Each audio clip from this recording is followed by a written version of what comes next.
Hi, welcome to In a Pickle Knitting.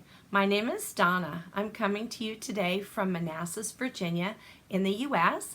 It's Tuesday, January 21st, 2020, unbelievably. And this is a podcast about knitting and today some crochet. If you'd like to stick with me, I have quite a few finished objects because it's been quite a while since I've been with you.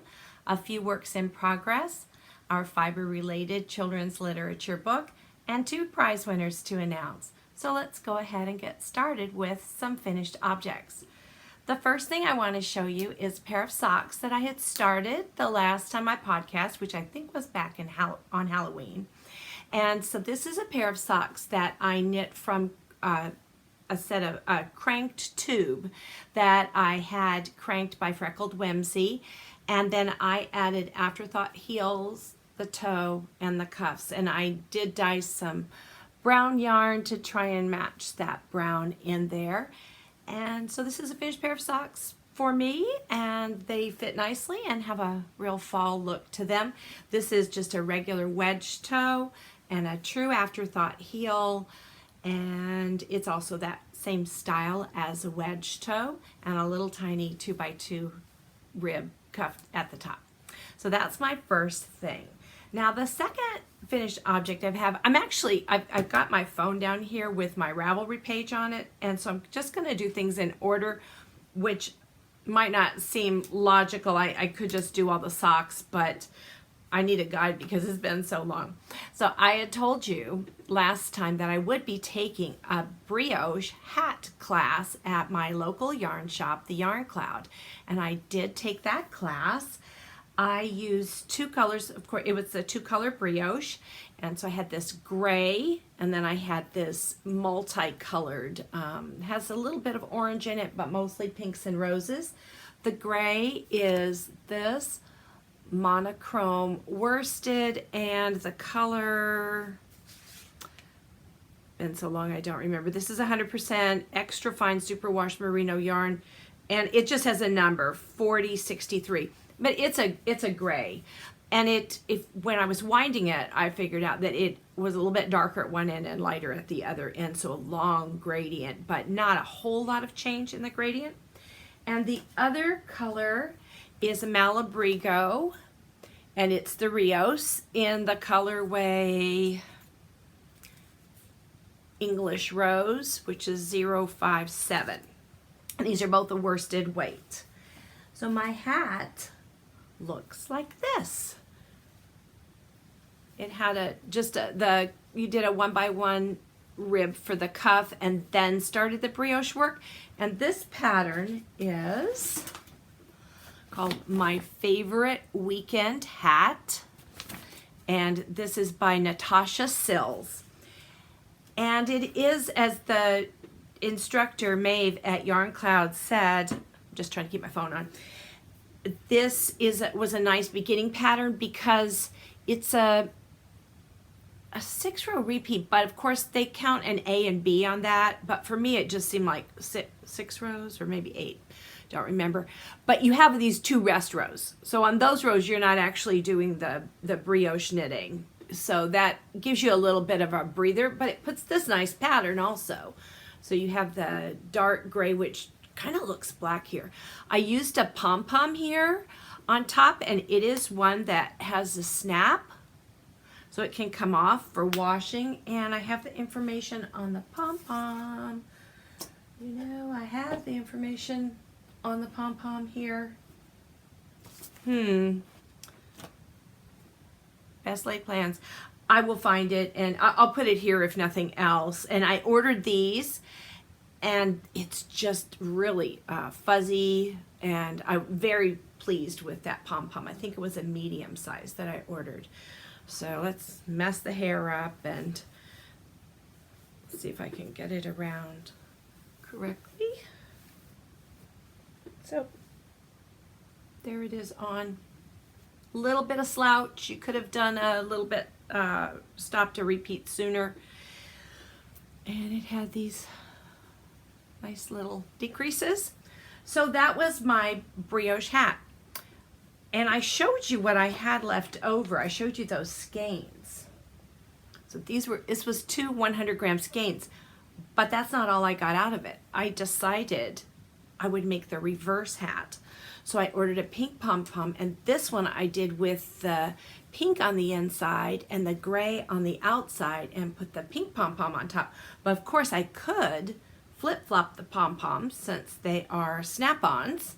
And this has a little bit of black. You can't tell, I don't think. Oh, maybe you can tell right there. A little bit of black on some of the ends. So in the end, I think this is the one I actually like better. I thought for sure I would like the one that was made mostly pink, but I don't know. I like them both. They were fun projects, and while I still remembered how to do it, I just went home and cast on the second one, and so now I have 2 hats, kind of a mix and match thing. So I was very pleased with the pattern. If you know how to brioche, you wouldn't maybe need to go with this way, but it was nice as a beginner. And I think I probably could have figured it out on my own, but it was so nice to be in class because Maeve was excellent at fixing little mistakes that you made. She knew instantly what you had done wrong and could just show you how to fix it and help you fix it. So that was a good idea to take a class. The next thing that I finished here is I talked about making a little squirrel. And I did, because I had my little dish of acorns from the Horde pattern. And I thought, oh, I sit this in front of it and it looks so cute. So I chose this pattern, Backyard Squirrel. This is by Sarah Elizabeth Kellner Designs. And I'm just really tickled with this little guy to sit right with those when I have the fall decorations out, which seems so long ago now. But that was my next finished object. So that was lots of fun. And I had a lot of yarn left over. I used this Peyton's classic wool worsted weight. And there's quite a bit. I mean, could definitely make another squirrel. But I've used the white in some hats that I made. So, and I still have quite a bit left over. All right, the next thing is a pair of socks. I was working last time, or was about to start, my November Desert Vista Dye Work socks. And these are the finished socks. This colorway is called Murder on the Orient Express. And if you look closely, you can see there's an orange and then more of a gold color and then brown. And this color here, it tends to look gray, but it's definitely a green gray. In different light, it seems more green, and then sometimes it seems gray. I did a stockinette heel flap, picked up for the gusset. I did, I don't remember what kind of a heel I did. The heel turn. I think I just did a standard kind of, nothing fancy. I did a wedge toe, my little bit of cuff, and another pair of fall socks to go with this pair, and along with some other fall socks that I have. Too bad for me, it's usually not hot enough to wear them in the fall. Okay, the next thing that I finished was a stuffy. I had mentioned that I had made this pattern before. It's called Blinky. The name of the pattern is Blinky, Blinky the Bear. And I first knit it in a knit along at Yarn Cloud. This is by Petra Bietsch, and she's on, this pattern's on Ravelry. So my grandson had decided he had the Blinky that I had made for him, and he needed a family of bears. Well, I thought, okay, went to the yarn shop, bought the same kind of yarn, which is this Uptown by Universal Yarn, Uptown, but this is the DK. The other one was the worsted weight. So I thought, oh, that's great. I will be able to get a smaller bear. But as it turned out, it came out a lot smaller than I thought. I did go down needle size more than, of course I went down a needle size because of the yarn size, but even more than I would have, because the Blinky the first one that I did, I felt that some of the stitching was too loose. My gauge loosens up and loosened up around the body. It tends to loosen up when I'm doing larger diameter objects. So I thought I need to keep this tighter. And she's adorable, but quite a bit smaller. In fact, you know what? I'm gonna pause here and get the bigger one so I can show you the size difference. So here's the original Blinky, and you see now this is more of a baby bear than a mama bear. So I'm going to get some mama bear worsted and just go down the needle size, and then I think I'll have 3 good sizes. This pattern is very, very detailed. She gives you line by line directions and links to tutorials on how to do certain things that you might not have done, and check mark boxes to check off when you've done things. So it's well written there, but having already made one in class and then 2 or so years later trying to do another one, I did not struggle, but I had to really, a couple places I had to really sit and think, because it's not pieced. There's no separate things to sew on at the end, and that's kind of hard to do with all the different body parts. The eye parts and nose and mouth are embroidered on. Now you did need 2 skeins of yarn. Oh, bears, you need to go to the floor. You did need 2 skeins of yarn, even though you can see I didn't use all of them. It probably took a skein of yarn, but there's one point where you, I think, finish at the body before the legs, and you don't cut your yarn, because again, there's nothing much to do at the end here on this. But then you went up and did the arms. So you could have cut your yarn there and then reattached or something, and maybe gotten it with the DK and the smaller needle out of one, but this made it work out better. So there, I've got quite a bit left over. So that's Blinky the bear, Blinky number 2. And next I have my December Desert Vista Dye Work socks. And that is this pair. And I am blanking on the name of that. Let me see if I can pull that up. This was, oh, I can't even pronounce this most likely. It's like a Greek or Persepolis. It's the name of a town. Anyway, it's this color. It has this dark gray, this aqua blue, a little bit turquoise, maybe turquoise, and then this light pink. Just 3 colors. And I did, again, a heel flap and a gusset. This time, I think I did a square heel. I did do a square heel. That's why I was looking at the other one, because I was remembering a square heel. And that just looks a little bit different on the bottom, but feels, for my foot, just the same. It's quicker to decrease the gusset with a square heel because you end up with fewer stitches after you finish the heel. So if you want to pick up fewer gusset stitches and don't need all that fabric here, I had plenty of fabric to go around my high arch and just a wedge toe and a 2x2 cuff. So I finished my 12-month challenge with the Desert Vista Dye Works socks. And I'm glad that I got them all done in the months that they were supposed to be done, and that's all finished. So if you wanted to participate in something like this, you'd have to get a wiggle on, because you need some January socks cast on and finished by the end of January.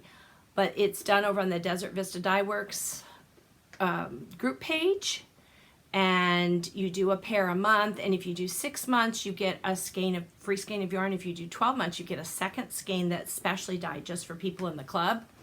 So if you're interested in that, it's a nice price. And I'm not going to do it again because I have so much self-striping sock yarn, and I would have to buy 10 more skeins, or, well, not really, because I'm getting the free one, so I would have to buy 9 more skeins of yarn, and then I find that I can't get to the other yarn. So I'm going to use up more yarn before I participate in any kind of those things where you have to do it every month. And it also, it puts a time limit on you. And sometimes that's good for getting things done, but it means then you maybe take time from something else you might want to do. So I just decided this year is going to be fewer socks overall than in the past. So I think that's where I'm going with that. Next, I made some hats for Christmas for my daughter, her fiance, and my grandson. They were going to, last year they went to a Virginia Tech football game on New Year's Eve. And they took my grandson, and so they wanted Virginia Tech hats.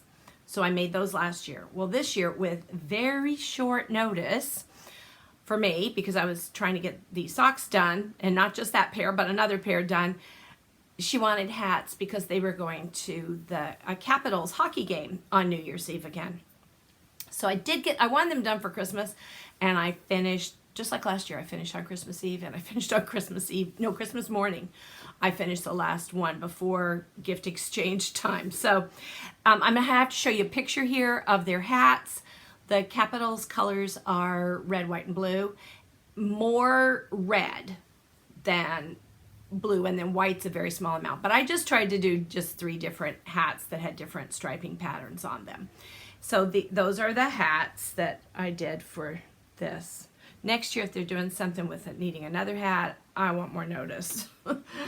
And next, I finished another pair of socks, and this was the Cozy Knitter 2019 Advent 24 Stripe Skein. And I had done this the previous year. This was the 2018 pair that I made.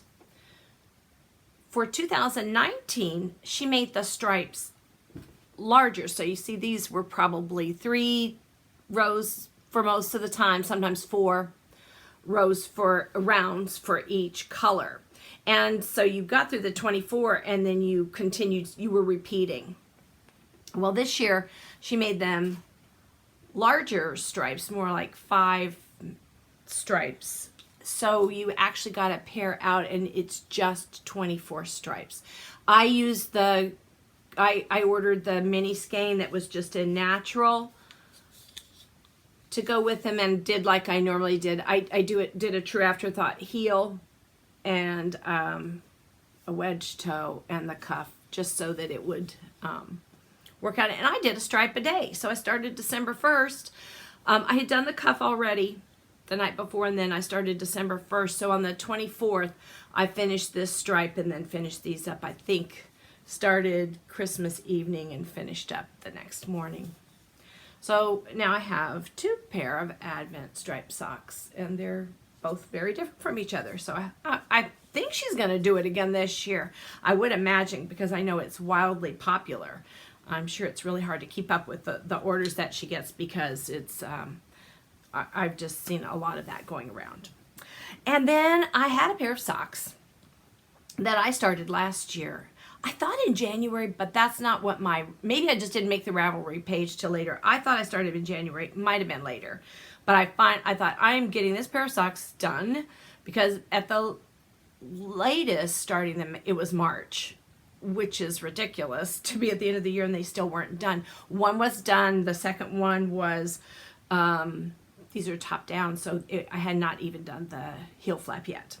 So I did finish them, I think, on New Year's Eve. And these are a Javel color. I call them Color Pop just because it has these blips of pinks and 2 colors of green. One's kind of neon. And the gray background. The gray background is, for me, hard. Not just normal knitting, but like if I'm in places like trying to pick up stitches, or even like doing, reducing the gusset, that gray was really hard on my eyes. This heel flap, I did a stockinette, but I did the 3 garter stitches on either side, which just means a different way to pick up your stitches for the gusset. And I did a regular heel like I normally do. Might be called a handkerchief heel. I don't know. Anyway, another pair of socks, and that's it for the socks. In 2019, I participated in the Yarn Hoarders Dishcloth Challenge, where she is, and other people as well, trying to use up their cotton yarn and with some dishcloths, making wonderful gifts. So I participated in that, and my goal was to do 1 a week, and I usually do these in the mornings while I'm at my daughter's before taking my grandson to school. I go over there, and if he's asleep, I have a little time to knit. And these are easy because I don't need a magnifier to knit with, so it's good for something that's not at home. Well, I didn't do 52 last year. I was ahead for a while I was getting more than one done a week, but then December I was really busy and I'm trying to get other things done that I did not work on these at all. So I only got 49. I was 3 short, I believe. And my last 3 look similar to another set that I did this year. My daughter has these colors in her kitchen and theirs look terrible. I think I had given them 5 or something. They're looking really worn, and in fact 2 of them I had to repair because I don't know, just something about the way somebody's scrubbing when they're doing dishes or whatever they're doing with it. It actually worn holes in them. So I'd fix those and I thought I would just better make them some more. So I've got this variegated, which in the blue and the yellow, and I'm working on a white one now. So when I finish that one, I will be at 50. And I will still work on some this year, but I'm not gonna participate in like trying to get that many done because I got rid of a lot of my yarn and I have a much smaller basket right now. So that was very good to get rid of, to use yarn, and also they've all been gifted away except for one that I kept for myself. I've given them away. So they've made some nice little gifts that are appreciated by some people. The next thing that I worked on was making my grandson a pair of new mittens this year. I made the new hat and I decided, well, I would make him some matching red mittens. So I used some of the extra yarn. Those hats were done, which I did not mention, in the Cascade 220 yarn. And I had 2 skeins of red and 2 skeins of blue. And then for the white, I used this Peyton's Croy, which worked just perfectly as like a same weight feel knitting with it and blended just perfectly together. So I used the red and made this pair of mittens. They're in his jacket right now, and I used my trusty little tool, which I've shown before, called the Embellish Knit, and you thread over these little needles. You thread your yarn and turn the handle, and it'll produce an I-cord tube very quickly and works really well with that weight yarn. The Cascade 220 worsted is a little on the lighter side. I think if it was too much bigger, it wouldn't work through there quite as well. And they tell you, it's not going to work on lace weight or something like that. So that was a good weight and made the cord. And that way we can tie it through the little loop in the back of the jacket and thread it down through the arms. And we're always with mittens and not losing the mittens. So that was next. And this year I put a long cuff on them, going up under the jacket farther, because you stretch your arm out and you get that little bit there that's cold, and I don't like that myself, so I did that with those. So what else did I finish? Nothing! I think that's everything that I finished. Yay! Not super productive, but I guess that was quite a bit of stuff, but it has been quite a while. So on to what I'm working on. And right now, other than working on the white dishcloth here that's knit, I'm not knitting anything. I'm crocheting.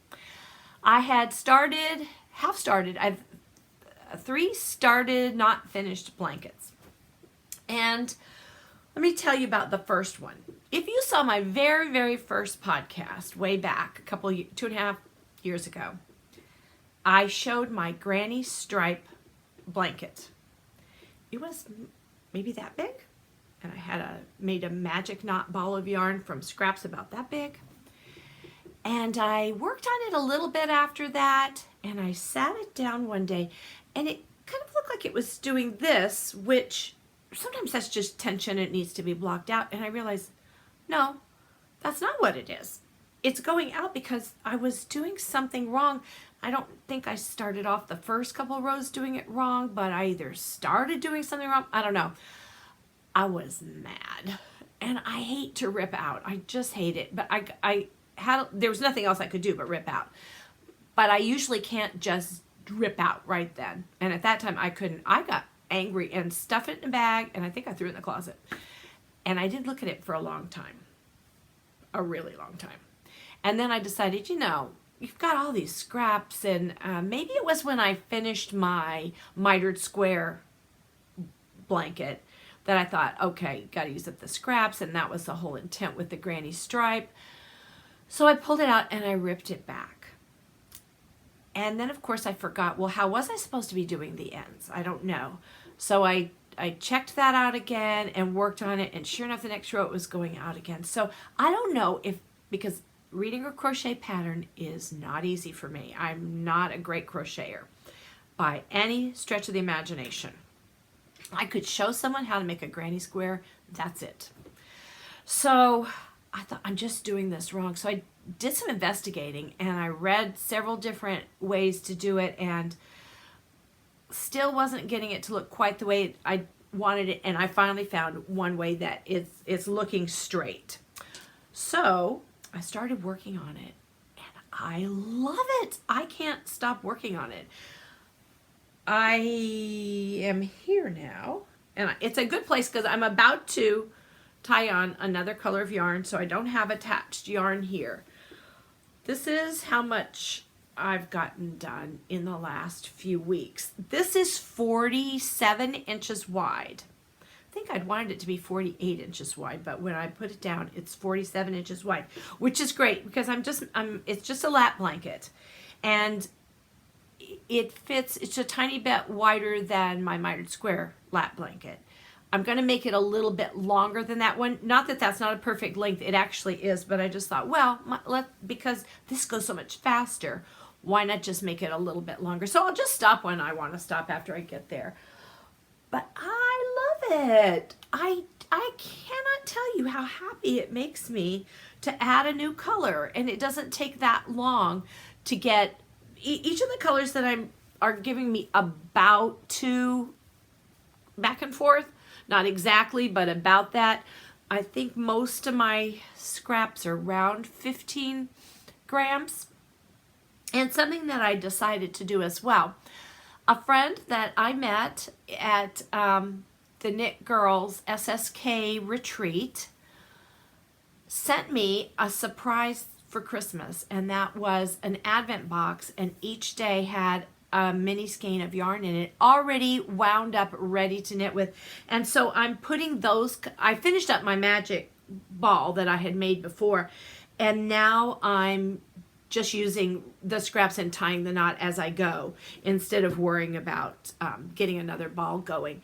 And I am adding those skeins to this. So that's been really fun, and I think it's a great way to remember what a special surprise that gift was.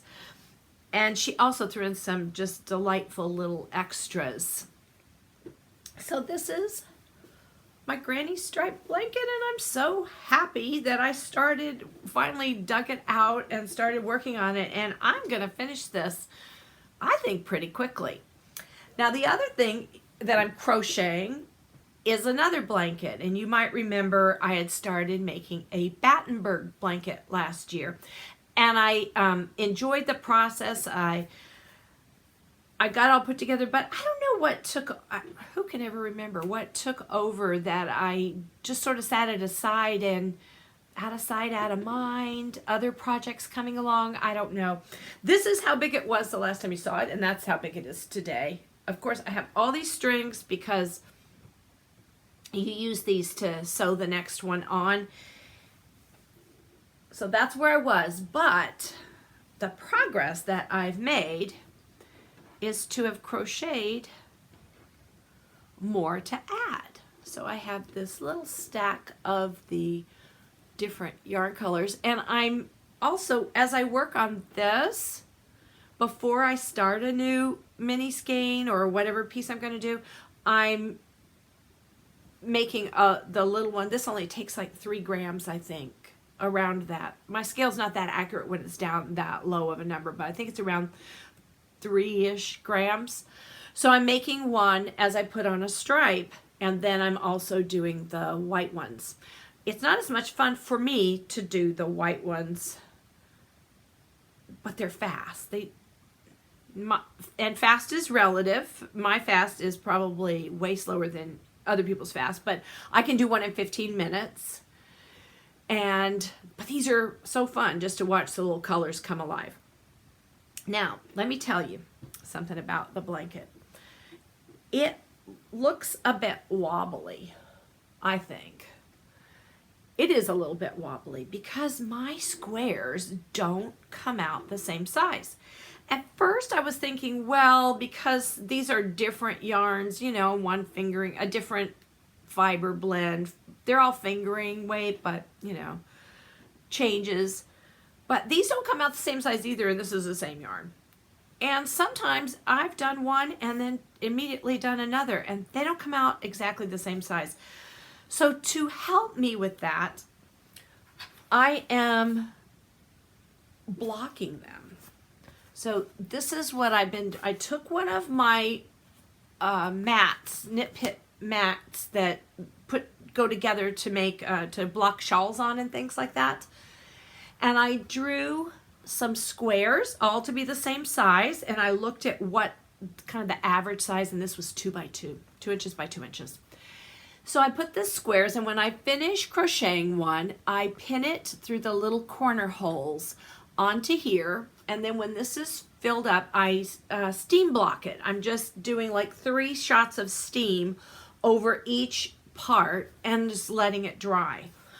And that's what I did this morning. Even though this wasn't full, I went ahead and just did that. And they come out much better. This is much better than they look before I do that. Before I do that, they're curled a little bit and a little rounded on the edges. So this, I hope when I start to piece these little squares in, it will look flatter and not be quite as wonky, and I'll be able to see like which stitch to hook to which stitch more easily because I've blocked them out. Now another thing that I'm doing on these, and I did not do it on most of the ones in there because once it was pieced I realized it needed to happen, and that is where the corners are. These 2 stitches here, the one before the 2 chains and the one after the 2 chains to make that corner turn, I am crocheting them a little differently. Remember, I'm not a crocheter. I don't know the words for things. I have a lot of trouble with patterns, and I get further confused because UK terms and US terms are different, and I get confused with what they're supposed to be, what's what. The pattern, this pattern is from, and I'm going to put it, Sandra, it's at Cherry Heart. I'll put the name here. This is her pattern. It's free pattern. Well, I'll have to put the pattern up there for you because it says it's not a pattern in Ravelry on my project page, but I could have sworn it was. Anyway, I will put the correct information down here. So those are in UK terms and then US terms. So I'm probably going to say this wrong, but the stitch that you're doing for all the way through this little square, I think in the US is called a double crochet. It could be that that is the British term, double crochet, or whatever it is, that's the stitch. But what I'm doing on those, just those corner stitches, sorry, right there and there, and all the corners except the first corner where you have a chain. That one I'm not doing that with, but I'm doing it with the other corner stitch.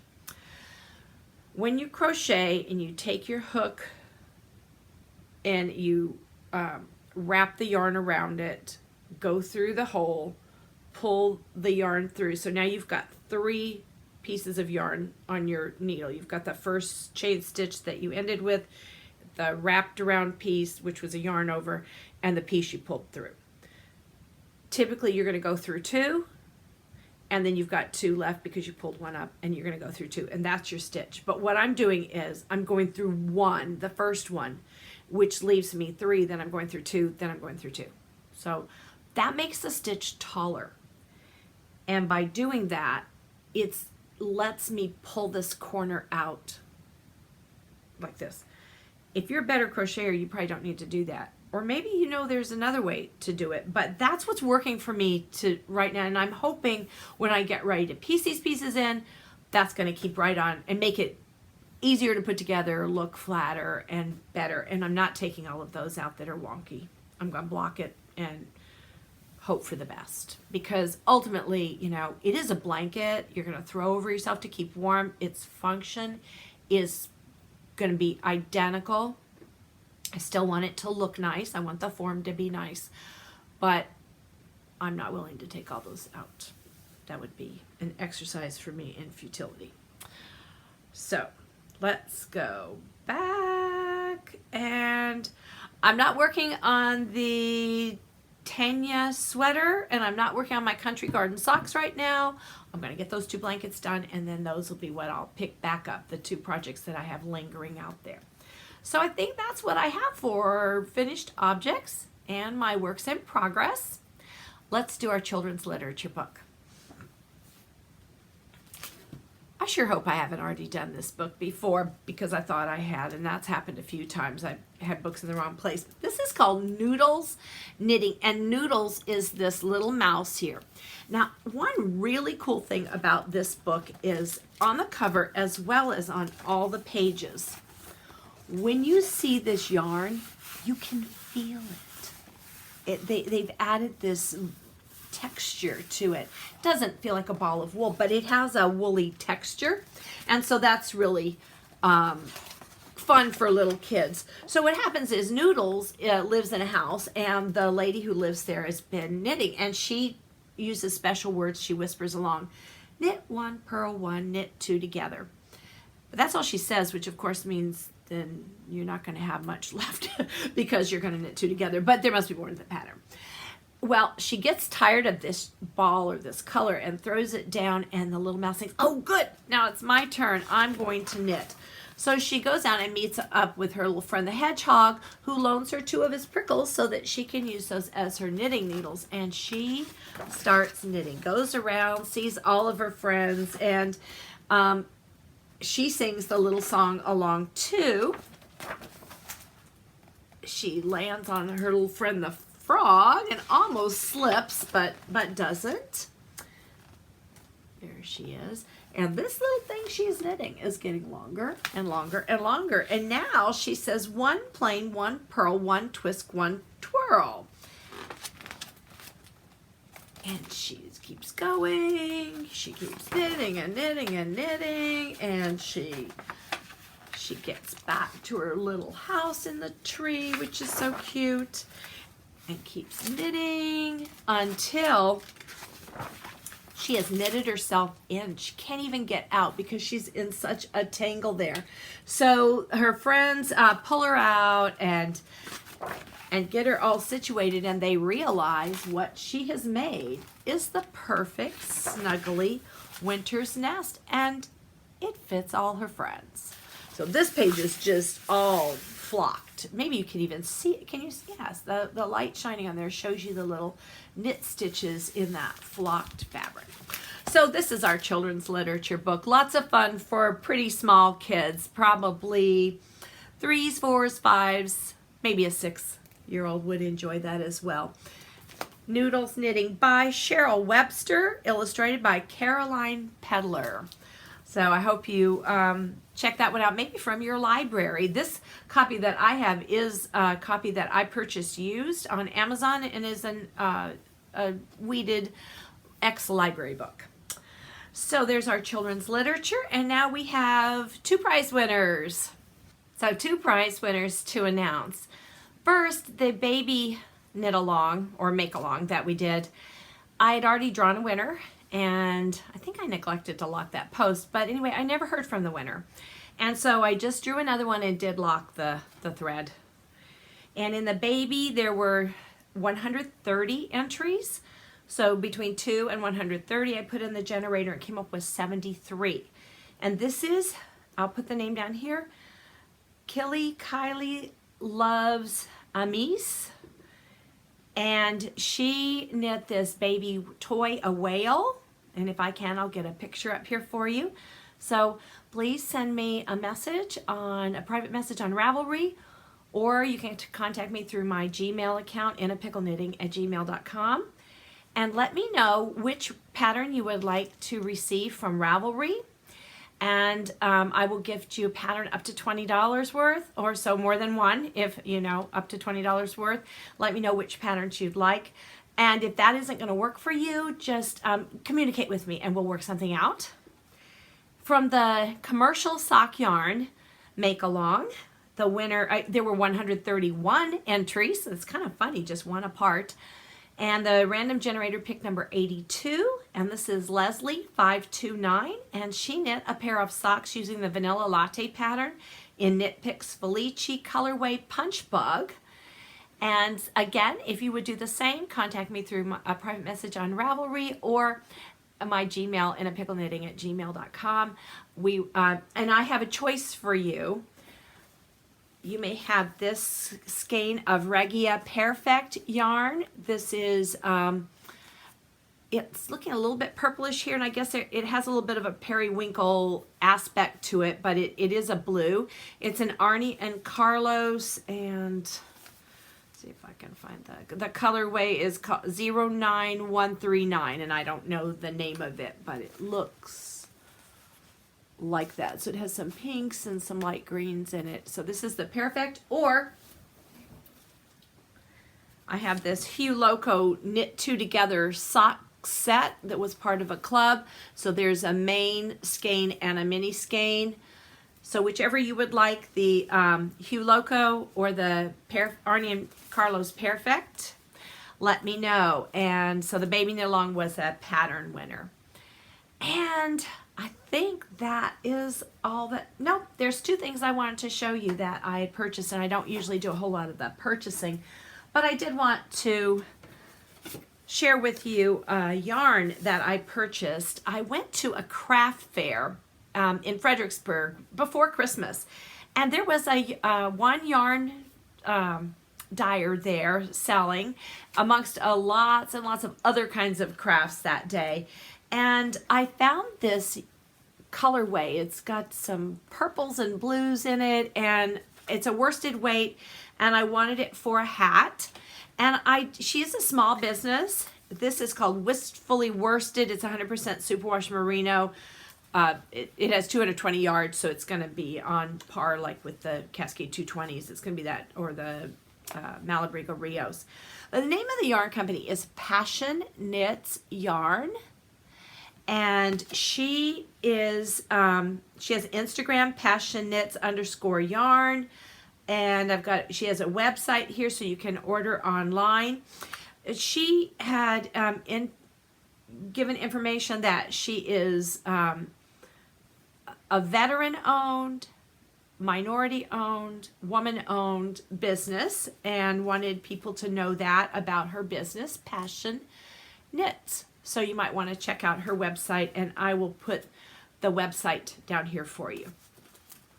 The other thing that I purchased, I have not used yet because I stuck it in my basket of stuff, but I thought this was the coolest looking thing. It's from Knitter's Pride, but they had it on sale at my local yarn shop, Yarn Cloud. It's a magnetic knitter's necklace kit, and it comes in this little black bag. And they had different kinds of necklaces. This is the one that I selected. So you put that around your neck, and it's adjustable here by pulling on the cords. And it has magnetic cable needles on it. So while you're working, you can just use your cable needle and slap it up on here, and it would be stuck here.